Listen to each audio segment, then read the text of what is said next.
terapéutica mecánica, ¿sí? Cualquier cosa que ustedes no escuchen bien o se corte, me interrumpen, no hay problema, ¿sí?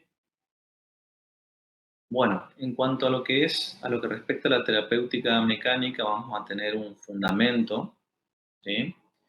Que es la aplicación de una fuerza que, tomando apoyo en elementos resistentes llamados anclajes, actúan sobre otros menos resistentes que es necesario desplazar por encontrarse en mal posición, ¿sí?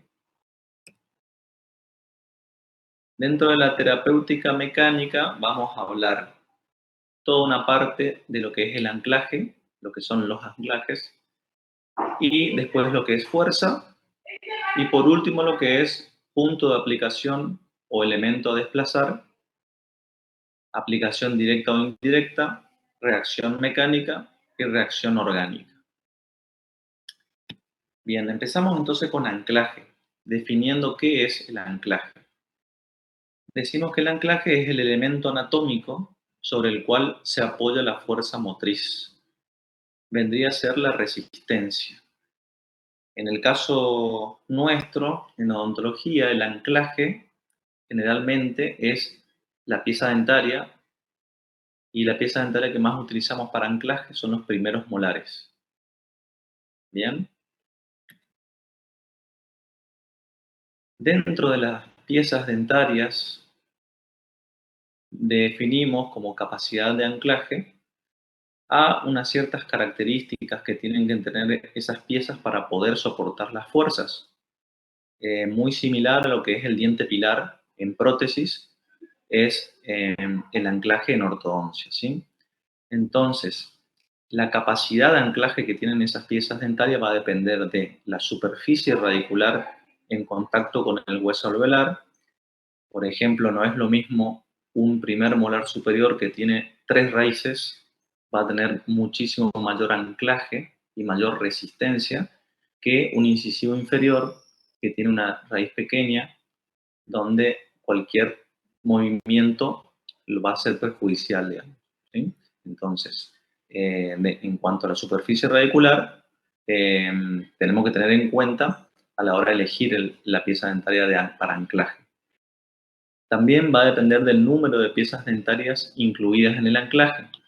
No es lo mismo agarrarnos de un molar que agarrarnos de un molar y 2 premolares. Cuando más piezas dentarias, más resistencia se ejerce. También de la inclinación del eje dentario de las piezas que constituyen el anclaje. Siempre que la pieza dentaria esté bien inmersa en el alvéolo y esté recta, va a tener o va a ejercer mayor resistencia que una pieza dentaria que esté mesializada o inclinada hacia adelante, donde no va a ejercer un anclaje adecuado. También depende del contacto con sus vecinos, de la oclusión, de los planos inclinados, también de la edad del paciente. No es lo mismo el hueso de un chico adolescente, donde es muy areolar, es mucho más laxo el tejido, que un paciente adulto, donde el tejido óseo está mucho más mineralizado, entonces va a ejercer mucho mayor resistencia al desplazamiento, ¿sí? También va a depender de la calidad del terreno, serían los tejidos del periodonto y demás, y del estado en general del paciente. Entonces, como ven, son muchas características que nos van a dar la capacidad de ese anclaje. Como índice de anclaje, se le asigna un número simbólico de resistencia que tienen las piezas dentarias, ¿sí? Para uno tener una idea y una referencia de qué piezas dentarias soportan mayor las fuerzas y cuáles menos, ¿sí?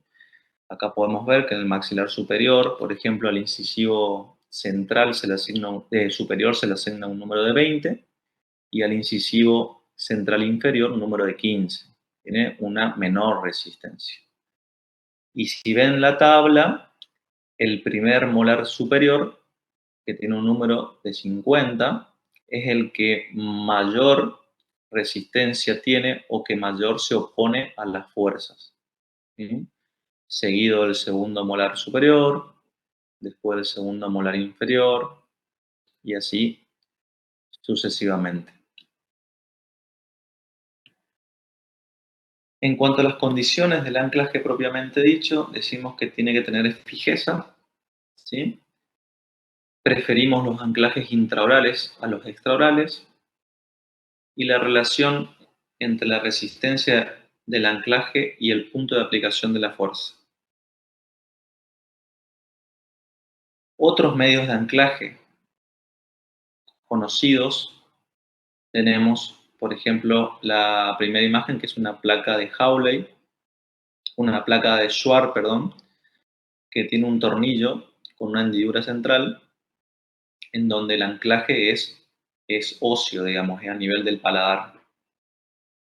Y en la imagen de abajo vemos un casquete para fuerza extraoral, que más adelante le vamos a explicar bien. Según su importancia, podemos clasificarlos a los anclajes en primarios y secundarios. Un anclaje primario es una banda, por ejemplo, como se ve en la imagen, las dos imágenes superiores. Y anclajes secundarios son, por ejemplo, los resortes o por ejemplo, un arco poste que tienen aditamentos donde se pueden utilizar como anclaje. Según su desplazamiento, podemos clasificarlos en activos y pasivos. Activos, por ejemplo, un resorte de espiras abiertas. Y pasivos, por ejemplo, en las imágenes de abajo, donde tenemos dos bandas y un arco y la fuerza se ejerce solamente en el sector anterior. Los sectores posteriores se encuentran pasivos. Bien. Según su movilidad, pueden ser móviles, fijos o semifijos. Móviles, como cualquier placa, que son quita y pone por parte del paciente. Puede ser una placa de Schwarz, como en este caso, una placa de Hawley, un retenedor, etc. Luego los fijos son las bandas que van cementadas o los brackets.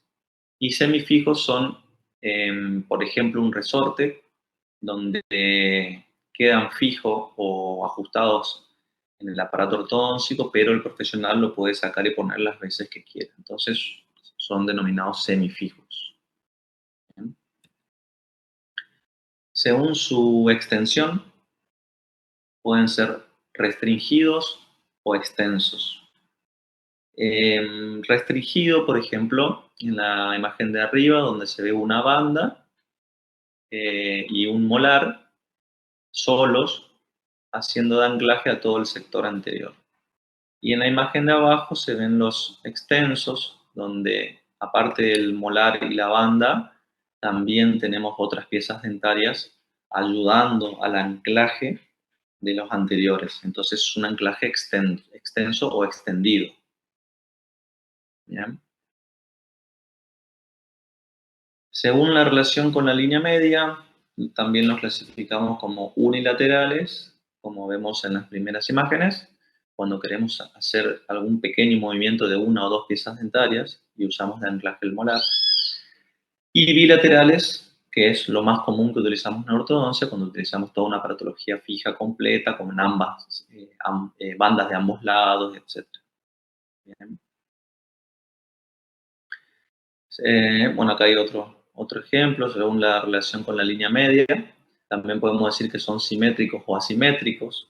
Simétricos, como le dije hoy, cuando va de molar a molar con toda una patología completa, y asimétricos es cuando al paciente por ahí le falta algunas piezas dentarias del lado contralateral, entonces al aparato se le denomina asimétrico.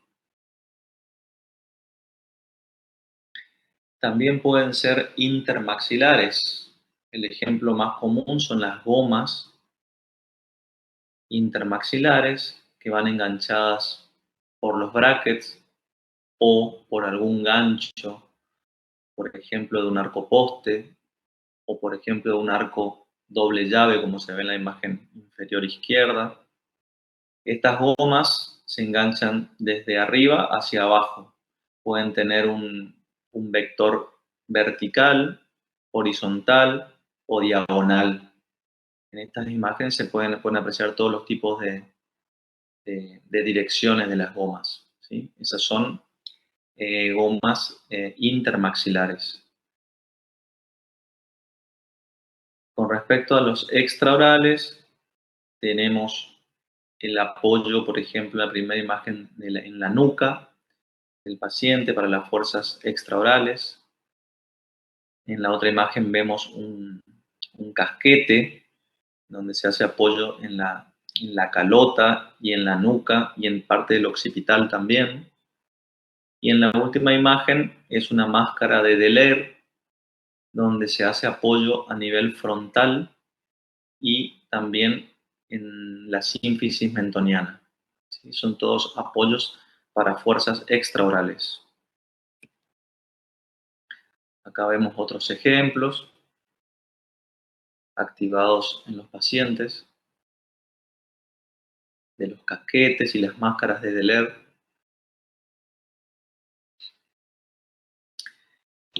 Dentro de la clasificación del anclaje, la más común y la que se van a encontrar en la mayoría de la bibliografía es esta que nos dice que tenemos un anclaje máximo, un anclaje medio, un anclaje mínimo y ahora se sumó un anclaje que se llama anclaje absoluto. Vamos a ir describiendo cada uno. Anclaje máximo decimos que existe cuando se considera el movimiento de retrusión es de 3:1 o de 4:1 respecto a la mesialización posterior. ¿Cómo entendemos eso? Miramos la imagen de abajo, como los molares, los primeros y segundos molares, están fijos con un dispositivo que se llama barra palatina o Gauss-Garian también se denomina, que provoca un alto anclaje en el sector posterior. Y queremos retruir los 6 dientes anteriores. Entonces, la resistencia al movimiento va a ser de 4 o de 3:1 con respecto a los anteriores. Entonces ahí decimos que el anclaje es máximo. ¿Sí? ¿Qué quiere decir con esto? Que los molares van a sufrir un movimiento hacia mesial muy leve con respecto a la retrusión que van a producirse en las piezas dentarias anteriores, que va a ser el triple o el cuádruple. ¿Bien? ¿Estamos? Llamamos anclaje moderado o se considera anclaje moderado cuando el movimiento de retrusión del sector anterior es similar al de mesialización posterior. ¿Sí? El mismo caso que les mostré anteriormente, pero aquí va a haber un 50% de un lado y un 50% del otro. ¿Sí? Y anclaje mínimo es al revés. Se considera cuando la mesialización posterior es 3 o 4:1 con respecto al de retrusión anterior. Hay muchos casos donde no queremos retruir el sector anterior, pero sí cerrar espacios o mesializar los sectores posteriores, entonces tenemos que hacer un anclaje mayor en el sector anterior y de esta manera llevar los molares hacia adelante, que eso se denomina pérdida de anclaje. También se denomina anclaje mínimo. Otro tipo de anclaje se denomina anclaje recíproco.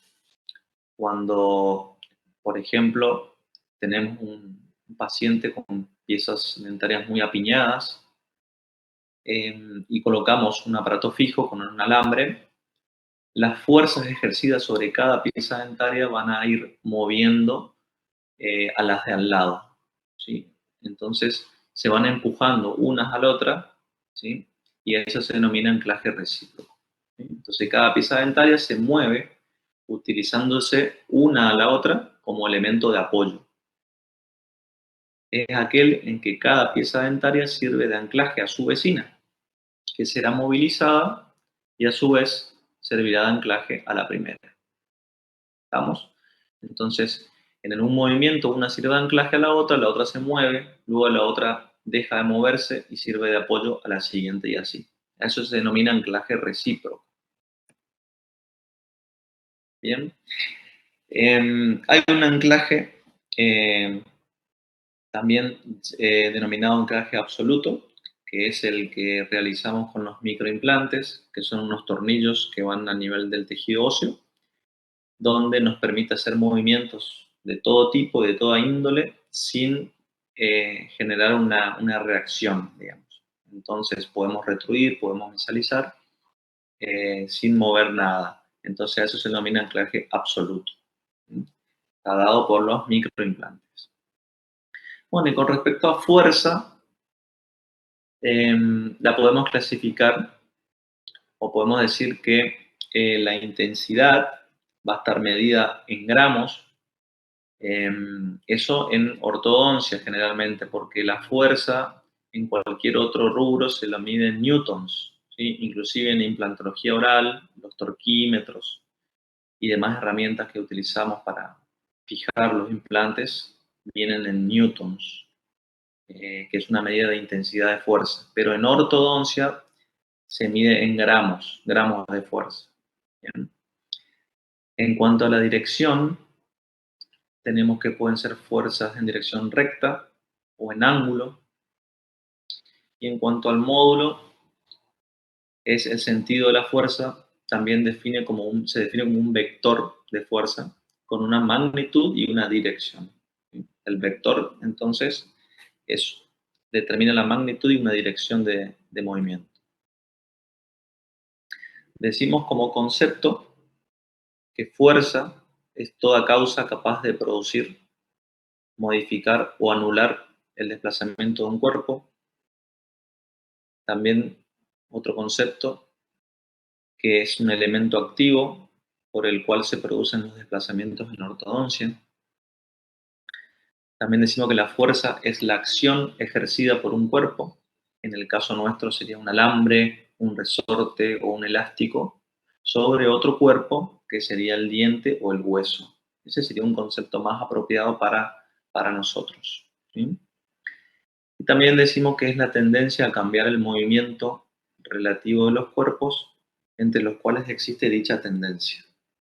Bien, hay 4 conceptos bien completos. Por ahí el que más se entiende o que más nos involucra a nosotros como odontólogos sería el tercero. Bien. Decimos que la fuerza se representa gráficamente a través de un vector, como dijimos anteriormente, ¿sí? Los componentes de la fuerza van a tener un punto de origen, un punto de aplicación, una magnitud. La fuerza se expresa en newton, como le dije anteriormente, y en ortodoncia en gramos, y también va a tener una dirección. Podemos clasificarla según su producción en elásticas, con, digamos, deformación elástica o deformación permanente, por su transmisión en máquina simple o máquina compuesta, según su número, una, dos o más fuerzas, según el modo de actuar en instantáneas o sostenidas, según la intensidad clínicamente o mecánicamente, según la dirección, pueden ser verticales, horizontales o oblicuas y a la vez intraorales o extraorales, y según el punto de aplicación pueden ser directas o indirectas. Ahora voy a pasar a mostrarles un ejemplo de cada una de ellas.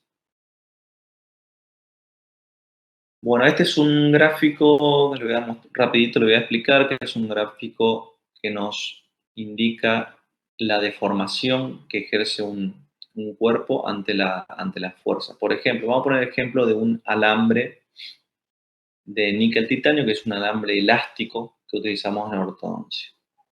Cuando se ejerce una fuerza de una cierta magnitud, va a existir un límite elástico, donde uno deja de ejercer esa fuerza y el cuerpo vuelve a su estado original. También puede ser una goma, por ejemplo. Uno estira la goma y después vuelve a su estado original. Bueno, ese es el límite elástico. Luego, si seguimos ejerciendo esa fuerza, va a llegar a un punto donde la resistencia va a ser al máximo y va a producirse una ruptura ya de ese cuerpo. ¿Bien? Entonces a eso lo denominamos deformación permanente. ¿Estamos? Esas serían las diferencias. Dentro de deformación elástica, el ejemplo más común que usamos en ortodoncia son los Alastic, que son unas gomas continuas que vienen, son unos módulos elásticos que utilizamos para ejercer presión. Eso genera una deformación elástica, donde eh, soltamos ese aparatito, deja de ejercer la presión, digamos. Entonces se genera una deformación elástica. Y en cuanto a la deformación permanente, el ejemplo más común son los alambres de acero inoxidable, como ven en la imagen de abajo, donde se pueden hacer diferentes figuras o dobleces sin que el alambre vuelva a su estado original, digamos. Entonces son fuerzas que provocan una deformación permanente. Según su transmisión, entonces decíamos que puede ser máquina simple o compuesta.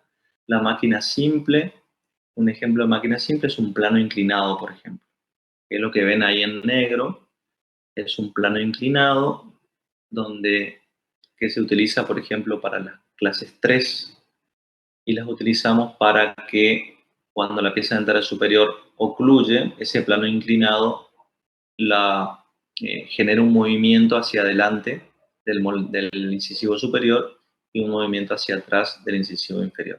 Es un elemento bastante simple, se denomina máquina simple. Y máquina compuesta son dispositivos un poco más complejos, como por ejemplo la placa de Schwartz, que tiene un tornillo en el medio y acrílico y alambres, y donde el tornillo tiene una cierta complejidad y donde se acciona mediante un dispositivo ese tornillo y la fuerza va a ser ejercida a nivel del hueso, también de las piezas dentarias y demás. Bien. Según su número pueden ser simples o compuestas por dos o más fuerzas. Simple cuando, por ejemplo, el movimiento o la fuerza es en una dirección. En este caso, tenemos un canino que se encuentra palatinizado y queremos llevarlo hacia vestibular por medio de un resorte o de un elástico y ejercemos un movimiento en una sola dirección. Es un movimiento simple, una fuerza simple. Y una fuerza compuesta puede ser, por ejemplo, cuando queremos cerrar espacios y utilizamos gomas o elástico por vestibular y por lingual. De esa manera generamos fuerzas paralelas y en el mismo sentido, y son dos fuerzas, entonces son compuestas. Compuestas paralelas, como le dije recién, en el mismo ejemplo, y después tenemos fuerzas en distintos sentidos. En vez de ser paralelas, son en distintos sentidos. Por ejemplo, cuando tenemos un incisivo que está rotado sobre su eje, o en giroversión, y se genera un movimiento, un dispositivo mueve la pieza hacia afuera y la otra hacia adentro. Entonces son dos fuerzas de la misma magnitud, pero en diferentes sentidos. A eso se lo denomina movimiento en cupla. Bien. Este es el mismo ejemplo. Tenemos un premolar rotado y una fuerza lo lleva hacia distal y vestibular, y otra fuerza lo lleva hacia mesial y palatino. Entonces decimos que eso es una cupla. Bien. La misma imagen. Este es otro ejemplo con un resorte de espiras abiertas, comprimido, donde va a ejercer una fuerza horizontal.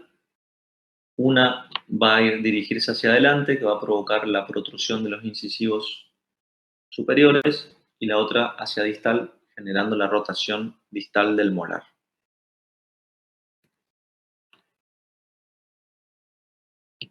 Bien, otra cosa que tienen que saber es la resultante de las fuerzas. Por ejemplo, cuando queremos retruir un incisivo, hacemos una fuerza horizontal hacia atrás, que donde dice retracción, y es un movimiento horizontal hacia atrás, y a la vez utilizamos, por ejemplo, elásticos intermaxilares de arriba hacia abajo, generando otro vector de fuerza. Entonces, la resultante al movimiento, a esos dos movimientos, va a ser la bisectriz de las dos fuerzas anteriores. Esa va a ser la resultante del movimiento, es decir, que ese incisivo se va a ir no solamente hacia atrás, sino también hacia abajo. ¿Bien?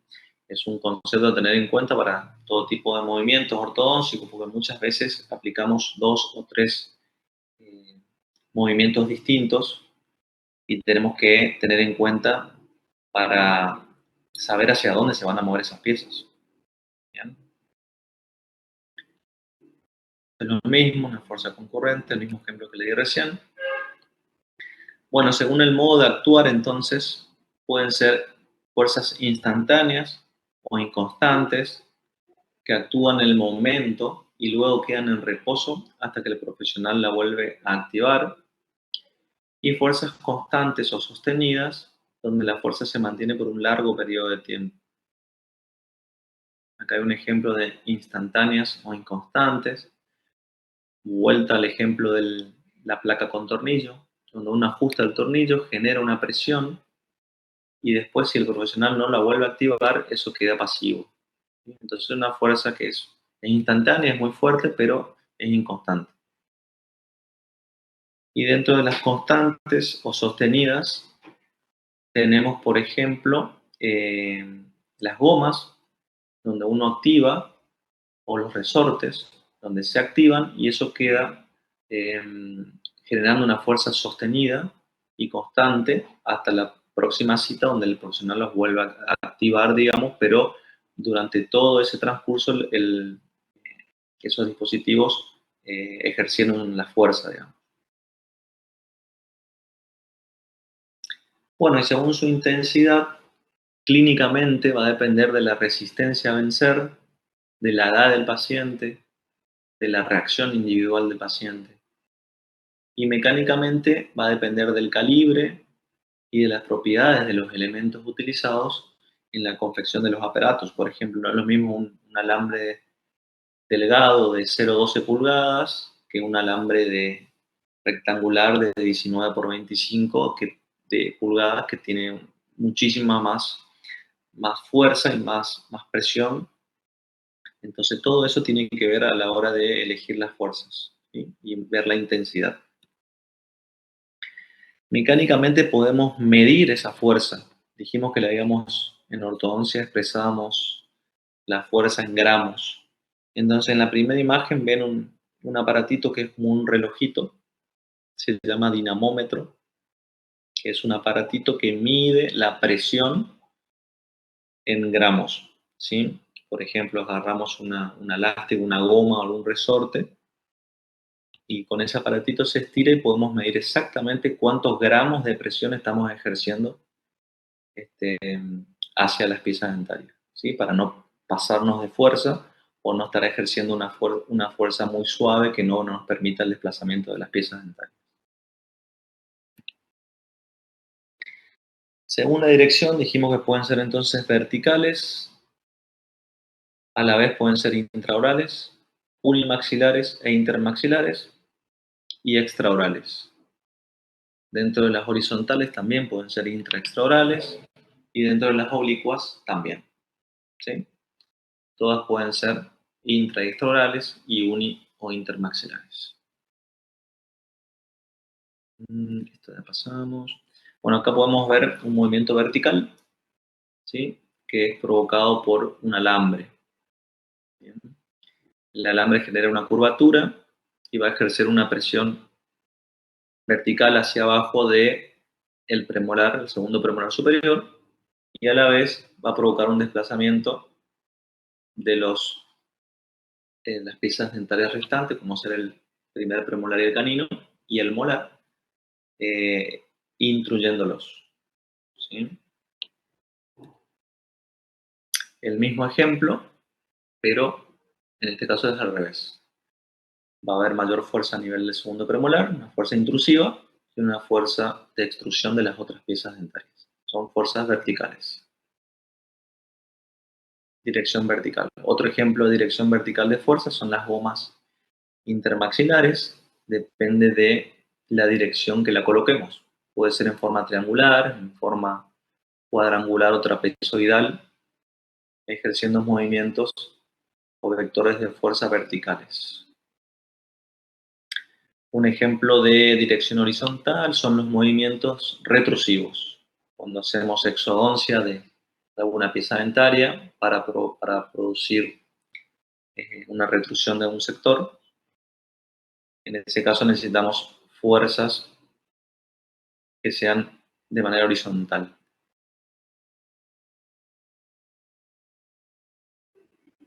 Un ejemplo de los movimientos en un resorte, generando un movimiento distal del molar.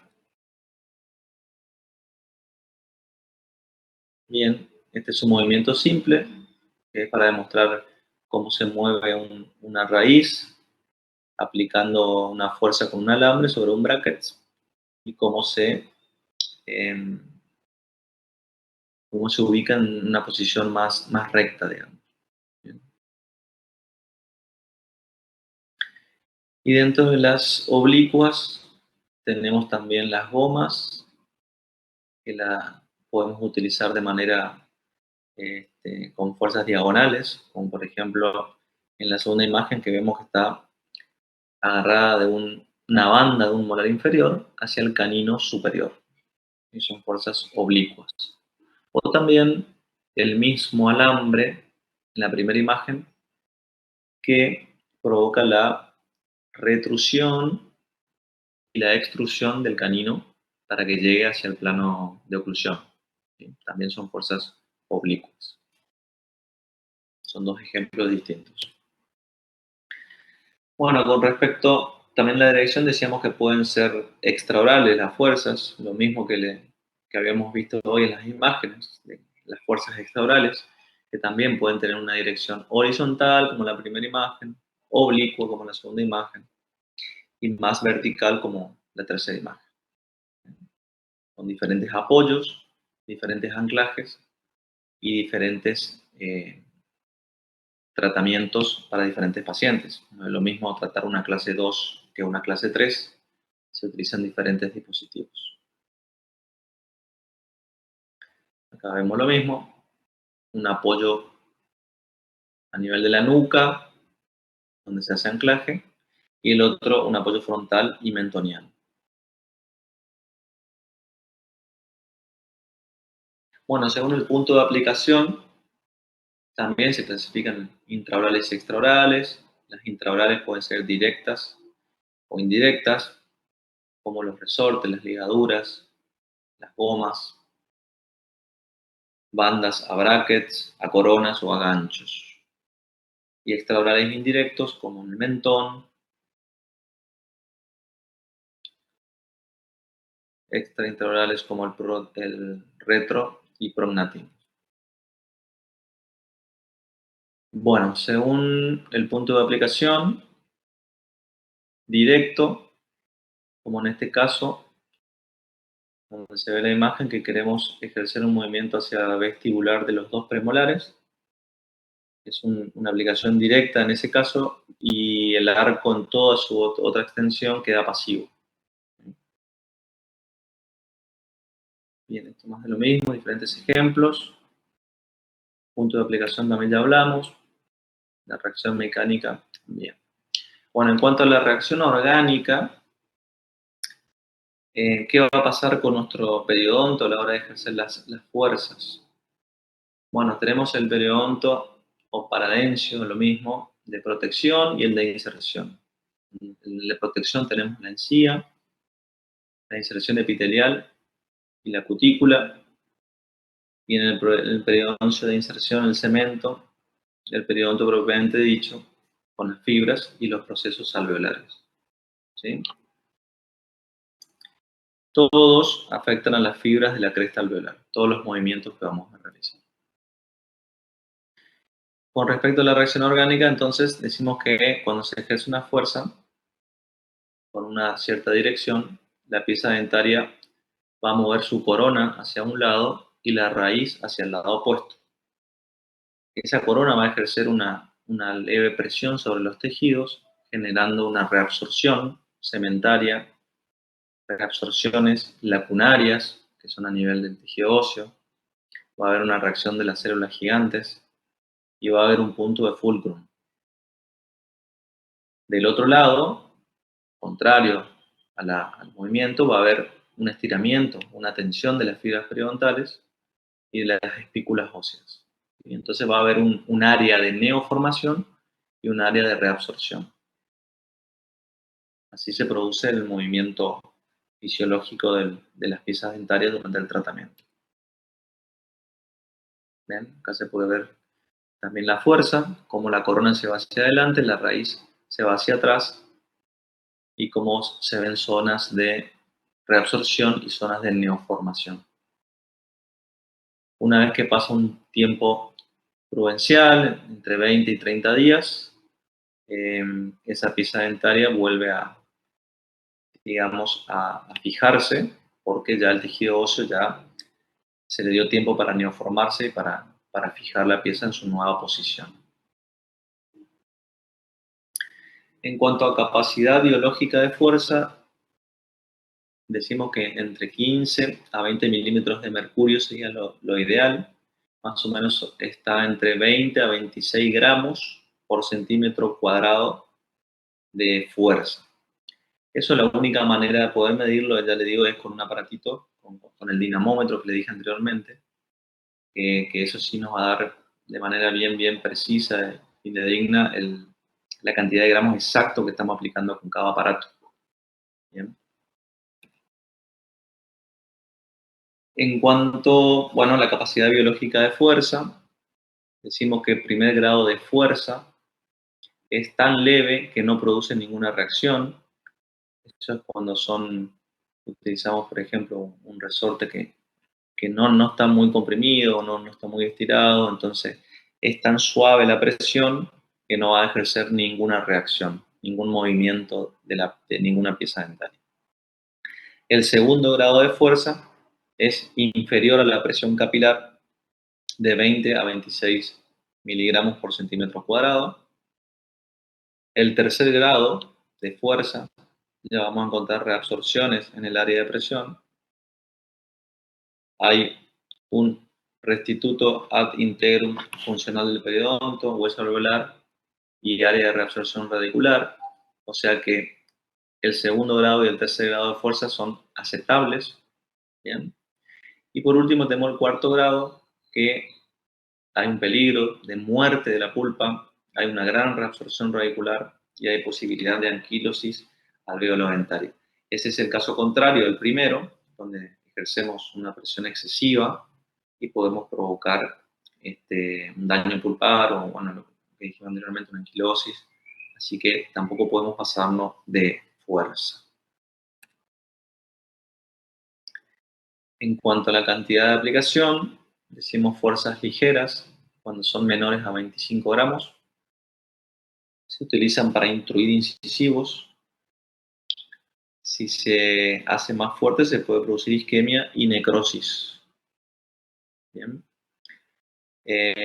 Medias, entre 25 y 50 gramos para extruir incisivos. Intensas, entre 50 y 75 gramos para traslación, progresión y rotación. Y muy intensas, mayores a 75 gramos para distalar molares. ¿Sí? Eso es más o menos un rango de presión para tener una idea más o menos de qué presión ejercer dependiendo del movimiento que querramos. Bien. Chao, Andrés. Nos vemos. Chao. Bueno, bien. Seguimos entonces con la dirección de las fuerzas.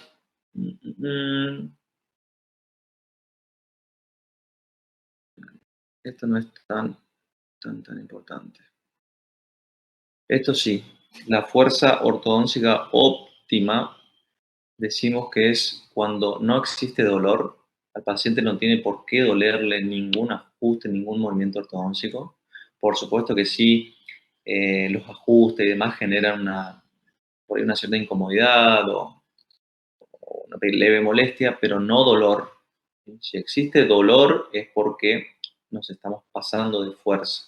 Entonces tenemos que automáticamente este, descomprimir esa situación o aflojar el alambre o aflojar las ligaduras. No tiene que haber dolor en ningún tipo del tratamiento. No tiene que existir reabsorción radicular. Ese también es un rasgo de mala acción o malas fuerzas ortodóncicas. Eh, Muchas veces nos encontramos con pacientes post-tratamiento ortodóncico donde mandamos a hacer una radiografía panorámica y observamos reabsorción radicular. Puede ser en una o dos piezas dentarias o a veces podemos observar en todas las piezas dentarias un redondeamiento de las raíces y zonas particulares de reabsorción radicular. Y bueno, eso nos indica un tratamiento que fue muy rápido, con presiones muy excesivas, y bueno, y eso no está bien tampoco para las piezas dentarias, ¿sí? No tiene que haber daño tisular a nivel óseo, a nivel pulpar, ¿sí? Se tiene que mantener la salud periodontal. También hay muchos casos donde había piezas dentarias con una buena salud periodontal y después del tratamiento ortodóntico, esas piezas quedaron con movilidad de grado 1, 2 o 3. Hay veces hasta que se han perdido piezas dentarias por la excesiva fuerza. Y la máxima respuesta tisular o movimiento adecuado del diente. Entonces, estos son, a todos esos ítems denominamos fuerza ortodóntica óptima. Muy bien, eso es todo, chicos, esa es la bibliografía. Este, yo les recomiendo que traten de leer también de los libros, no solo de los apuntes, porque los libros por ahí tienen imágenes que donde van a poder comprender o van a poder explayarse un poco más sobre algún tema que no se haya entendido bien, ¿sí? Así que bueno, eso es todo. No sé si se escucharon bien, se entendió todo. Sí, se escucha perfecto, doctor. Bueno, chicos, cualquier duda, no, nos estamos viendo en las clínicas, cualquier cosa que no entendieron, me pueden preguntar sin ningún problema, ¿sí? Muchas gracias, doctor. Bueno, nos vemos la próxima, chicos. Buen fin de Gracias. semana.